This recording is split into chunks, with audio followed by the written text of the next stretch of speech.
Fala rapaziada, tudo beleza? Galera, mais um Mad News e hoje vamos falar sobre os seguintes assuntos: criptomoedas em queda, mercado cai e rentabilidade da mineração cai também. Vitalik Buterin criou pesquisa para saber qual moeda irá superar o Ethereum e ele fala também sobre a sua opinião de quem é o criador do Bitcoin. Mineração de Bitcoin mais descentralizada e ASICs da Intel. Projeto de lei prevê imposto zero para mineração de Bitcoin no Brasil. Mineradores de Bitcoin podem aguentar mais de 20% de queda para começar a ter prejuízo. Google quer criar serviço de custódia de criptomoedas. Empresa cria ferramenta que permite implementar Bitcoin em qualquer jogo que exista.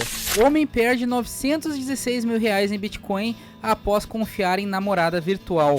Então, pessoal, podemos identificar que hoje o mercado em um cenário macro está caindo. Se olharmos aqui o Bitcoin, por exemplo, está caindo quase 11%, o Ethereum quase 14%. Quem é minerador sabe que a rentabilidade da mineração teve um baque bem grande aí nestes últimos dias. Mas afinal, o que está acontecendo que pode estar desencadeando estas quedas? Bom, pessoal, primeiramente fazem 72 dias que o mercado lateraliza um pouco e cai, lateraliza um pouco e cai. Logo, já podemos extrair que de fato estamos há 72 dias em um possível bear market. Lembrando que o conceito de bear market, o famoso movimento do urso, é uma queda do mercado que dura uma determinada quantidade de tempo, pode ser dias ou meses. Afinal, o mercado trabalha em ciclos, ou seja, tem onda de alta e onda de baixa. Mas então, quais são os principais fatores que podem estar desencadeando a continuidade desta queda? Primeiro deles, nós temos a Fed, Federal Reserve, o Banco Central dos Estados Unidos. Eles já sinalizaram que irão aumentar as taxas de juros em março e reduzir o estímulo à economia. Inclusive, eles têm uma reunião na semana que vem que não sabemos, o que sairá de lá. Se nessa reunião eles decidirem algo mais agressivo, pode ter mais queda do mercado ainda. E quando falamos em mercado, não se restringe apenas ao mercado de criptomoedas, mas ao mercado tradicional também. Temos bolsas de valores aí despencando, principalmente aquelas que estão ligadas à tecnologia, como a Nasdaq. Infelizmente, essas situações que acontecem acabam reduzindo o capital institucional em vários setores e não é diferente quando se trata das criptomoedas. A Fed também está em cima do muro quanto à emissão do seu dólar digital, por conta da segurança, escalabilidade e os riscos associados aí à volatilidade. Tanto é que já estão pedindo até a opinião pública. Um segundo fator seria a inflação, que está batendo níveis recordes em cenário global. Brasil, Estados Unidos, Alemanha. Na Alemanha chegou a bater quase 25% a inflação, o que acaba forçando os países a aumentar as taxas de juros para tentar conter a inflação. Não é à toa, por exemplo, que temos grandes bancos sinalizando o aumento de taxas de juros. Temos também a situação atual do Omicron, que está jogando para baixo diversas economias por conta dos gastos realizados para conter o seu avanço. E com certeza, os custos para conter o avanço desta pandemia irão perdurar por alguns anos, Mas é algo necessário, até porque temos muitas pessoas que foram extremamente afetadas aí desde o início do ciclo dessa situação atual. Então não é à toa que temos diversos auxílios sociais se criando. Temos também a conversa sobre regulamentações sendo mais acentuadas aí por parte de países e governos. Com certeza este ano será bem focado nas legislações para o criptomercado. Não é à toa que muitas pessoas estão tirando o capital aí das exchanges, fora as proibições. A mais recente foi a questão da Rússia, que está seguindo aí os passos da China, querendo proibir toda e qualquer transação com criptomoedas e a mineração. Lembrando que a Rússia hoje é o terceiro maior país em questão de poder computacional na rede do Bitcoin. Então, se isso for para frente, podemos ter um cenário no curto prazo de queda de valor das criptomoedas e queda no hash rate do Bitcoin. Lógico, a quantidade de hash rate que a Rússia retém da rede do Bitcoin é bem menor do que detinha a China, Então, se isso impactar o preço das criptomoedas, vai ser muito a curto prazo. E não é somente a Rússia. A União Europeia também está cogitando a proibição da mineração por prova de trabalho, a mineração em que nós utilizamos o poder computacional de ASICs e placas de vídeo para estar extraindo nossas criptomoedas. Tudo por conta do gasto de energia elétrica. Ainda falando da Rússia, recentemente a Rússia alocou tropas militares, soldados, tanques, artilharias, perto da fronteira ucraniana. Fora que eles anunciaram um grande exercício militar para fevereiro, contendo aviões de combate antiaérea, ou seja, contendo todo tipo de equipamento militar. Como resultado de tudo isso, a Ucrânia está totalmente cercada por um grupo de combatentes militares russos. Mas qual é a intenção da Rússia em tudo isso? A princípio ninguém sabe, mas lembrai-vos que a Rússia em 2014 ela já invadiu a Ucrânia, que anexou a região de Crimeia, que está até hoje sob o domínio russo. Então, pessoal, está complicado. O presidente dos Estados Unidos afirmou que a Rússia pagará um alto preço em caso de invasão da Ucrânia, incluindo um alto custo humano e danos profundos à sua economia. Então, se de fato desencadear algo pior, com certeza, pessoal, isso aí terá um impacto global muito grande, não somente econômico. Temos também a questão da SEC, que está rejeitando cada vez mais propostas aí de ETF de Bitcoin, o que diminui o capital institucional novo que entra no mercado. Pelo que deu para perceber, inclusive, eles querem regulamentar antes as corretoras de criptomoedas para estar comprando as suas criptomoedas para estes ETFs, então por isso que eles não aprovaram nada ainda. Temos vários outros fatores, né, pessoal? Crise energética, vencimento de opções, alavancagem, o que gera um preço superficial nas criptomoedas, a dominância do Bitcoin que está oscilando muito, a realização de lucros de players que causam uma grande liquidação de criptomoedas no mercado, até comentários negativos aí do Elon Musk, que hoje já não impacta tanto, mas a sardinhagem acaba seguindo ele. Então, todos esses fatores acabam gerando uma incerteza no mercado e aumentando significativamente aí o índice de medo. E hoje foi o primeiro passo que o mercado deu, tomando um rumo negativo, dando continuidade na queda. Então, na minha opinião, as coisas que acontecem nunca é um caso isolado, e sim uma sucessão de situações. Mas e agora? Será que vai cair mais? Galera, é possível. Digamos que a Fed aumente agressivamente as taxas de juros. Isso impactaria nas criptomoedas de forma bem significativa, então possivelmente cairia bem mais. Agora, digamos que após essa reunião, eles tranquilizem o pessoal. Talvez nessa situação ele retome um pouquinho. Então pode acontecer N coisas. O que eu estou fazendo com as criptomoedas que eu tenho neste momento? Eu não vendi nada nesta baixa, pessoal. Não sardinhei como falam. Mas eu fiz uma compra fracionada para diminuir o meu preço médio. Ou seja, eu comprei mais Ethereum, eu comprei um pouquinho mais de Bitcoin e comprei um pouquinho mais dos projetos que eu acredito. Ah, mas o mercado pode cair mais. Realmente, ele pode cair mais. Por isso que eu fiz uma compra fracionada. Quem acompanha o mercado há mais tempo possivelmente já dolarizou parte do seu capital há tempos, até para aproveitar as quedas e não sofrer tanto quando elas ocorrem. Quanto à rentabilidade da mineração, infelizmente está caindo e caindo. Em ETH cai por conta principalmente da dificuldade da rede, que aumenta, né? Ou seja, mais mineradores minerando Ethereum. Tem mais fatores associados como volume, recompensa do bloco e etc. Em dólar é um conjunto de dificuldade da rede que está aumentando, mais a cotação da moeda que está caindo, mais a cotação do dólar que também caiu. Hoje o dólar está na casa aqui dos 5,46. Por isso que hoje a minha rig com uma média de 319.1 MHz por segundo está fazendo apenas R$ 2.153 de estimativa por mês. Desde dezembro do ano passado, pessoal, até hoje eu tive uma perda de rentabilidade em reais ao dólar praticamente de 35% a 45%. Então, para quem saca com frequência para pagar contas, não é algo muito bom. O pessoal perguntou nos comentários do YouTube por que eu estou minerando Ethereum. Galera, eu minero Ethereum porque as minhas placas de vídeo são modelos mais antigos. Para quem acha que a placa não dura na mineração, eu tenho placa desde janeiro de 2017 e hoje está trabalhando, está minerando até o talo. Mas enfim, eu tenho RX 480 de 8 GB, 1060 de 6 GB, GTX 1070 de 8 GB. Todas essas três placas, elas rendem mais no Ethereum hoje. Eu tenho RTX 3070 não LHR minerando Ethereum também. Na Toncoin, por exemplo, essa 3070, ela estaria rendendo 2 cents de dólar a mais, consumindo quase 20 watts a mais. Então não valeria a pena, né, eu minerar com esta placa hoje a Toncoin. Por isso que eu mantive no Ethereum. Eu tenho RTX 2060 que eu utilizo para testes de diversos algoritmos, mas quando eu não estou fazendo testes,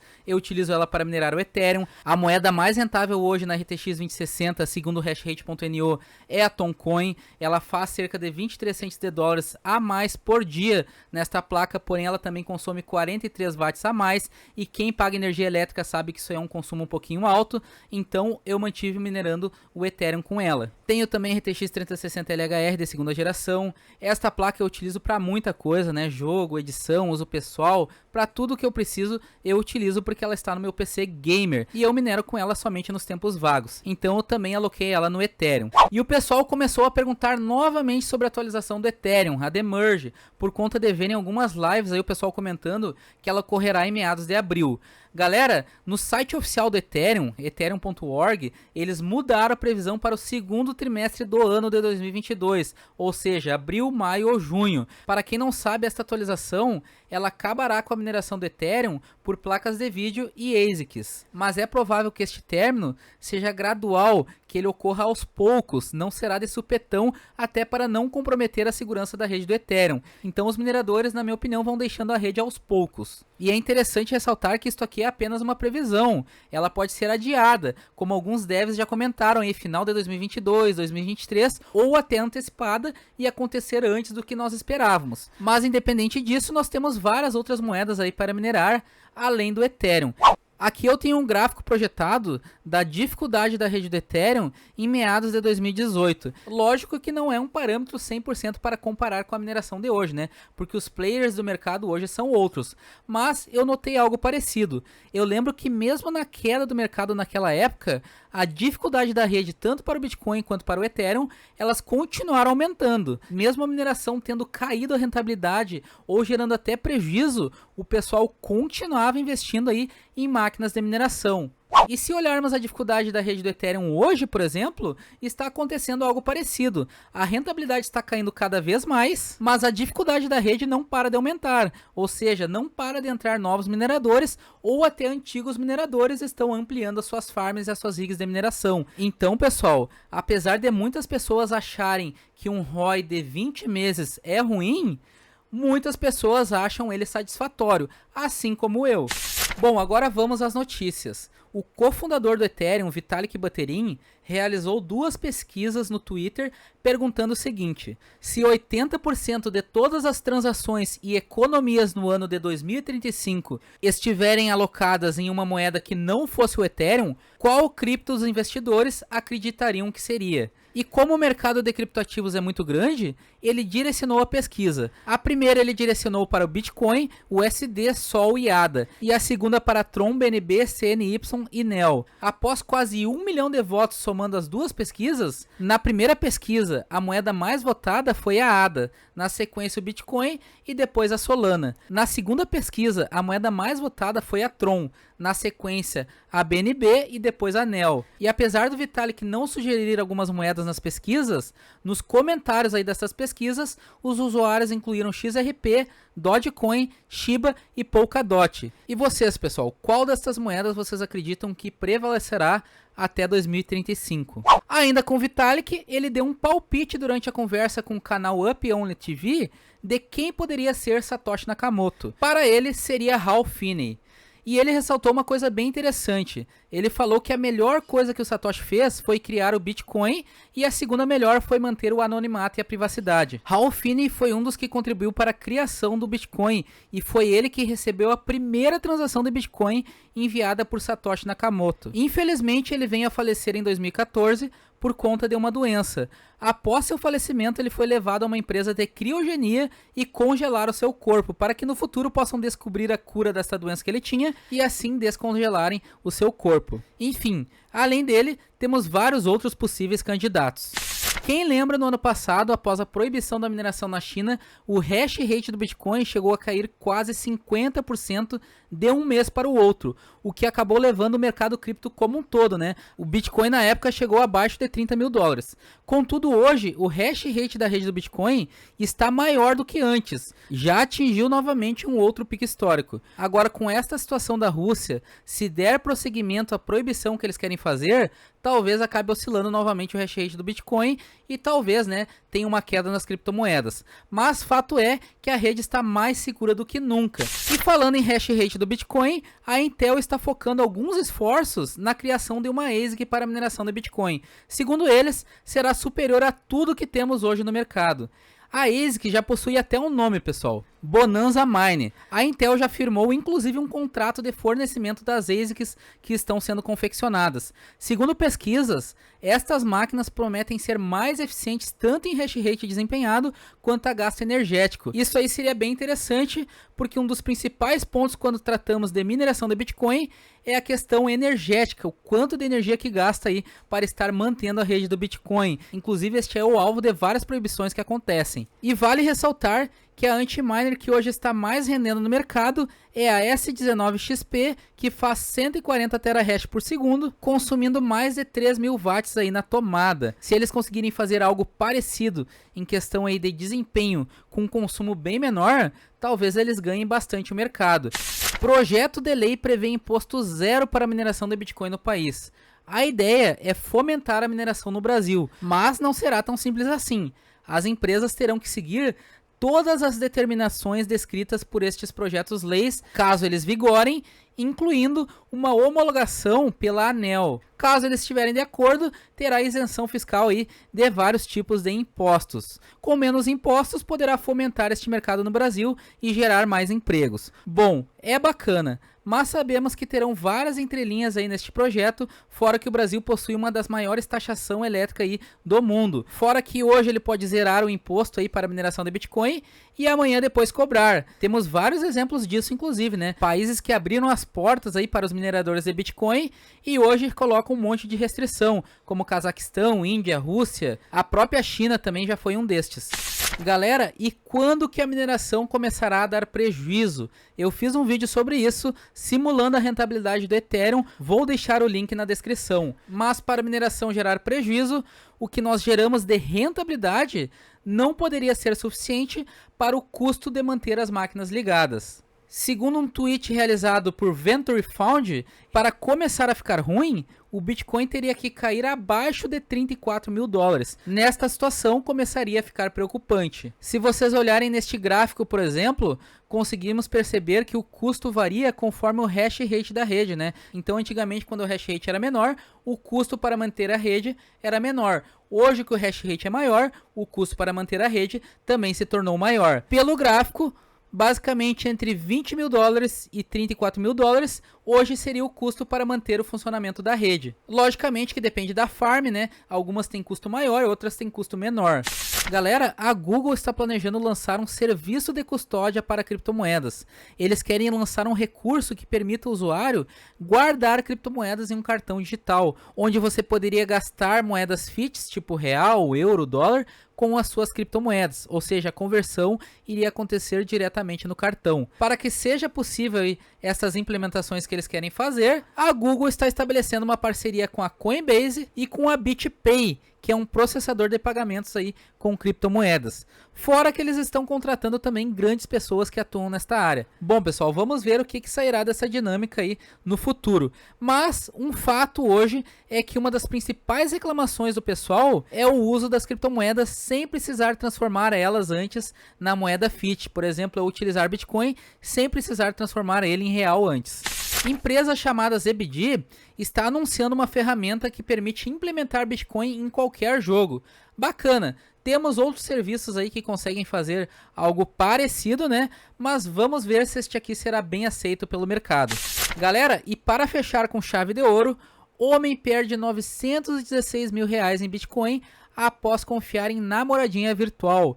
Que situação, hein? Eles chamam ele aqui de Tom para proteger a sua identidade real. Mas deixa eu contar a historinha para vocês. Tom conheceu uma garota, entre aspas, né, a partir de um aplicativo de relacionamento, a garota chamada Gia, que morava em Hong Kong. Após várias conversas, ela perguntou se ele investia em Bitcoin ou criptomoedas, mostrando que ela tinha ficado rica com isso, mandando fotos de Porsche, contas bancárias e etc. Ela falou que conseguiu tudo a partir de uma empresa que ela aplicou o seu valor. Tom, com receio, falou que tinha medo de perder dinheiro nestes investimentos, mas a Gia falou que ele era ingênuo por isso e que não ficaria rico desta forma. Então o camarada ficou pensativo e resolveu testar. Ele mandou 0.1 Bitcoin para a plataforma e sabiamente o que ele fez? Enviou, conversou aí com a Gia, deu um tempo e sacou novamente. E para sua surpresa, a plataforma devolveu os Bitcoins que ele tinha enviado. Então ele ficou feliz da vida, achou aí a galinha dos ovos de ouro. Aí começou a investir mais, o dobro, o triplo, foi pegando bastante confiança aí na plataforma. Certo dia ele tentou sacar um valor sem falar com a namoradinha virtual aí, a Gia, só que o saque não funcionou. Aí ele foi reclamar, né, com a moça. E ela, saindo pela tangente, falou que o problema era o sistema, mas que não era para ele se preocupar e continuar investindo porque ele ia ganhar muito mais. Resultado, galera, seu dinheiro simplesmente sumiu, assim como a suposta Gia. Então, não acreditem em conto de fadas. Por isso, galera, sempre que for investir, pés no chão, dimensionem as perdas, faça uma gestão de risco, diversifique, nunca aposte all-in em algo, pode até acabar lucrando muito, mas também se perder acaba perdendo muito. Neste caso aí, o camarada caiu num golpe full, né? Então não saia simplesmente enviando suas criptomoedas para qualquer lugar. Bom, pessoal, o vídeo de hoje foi esse, falando sobre algumas notícias do mercado e fazendo algumas considerações aí das criptomoedas e da mineração como um todo. Desejo sucesso a todos vocês, tamo junto.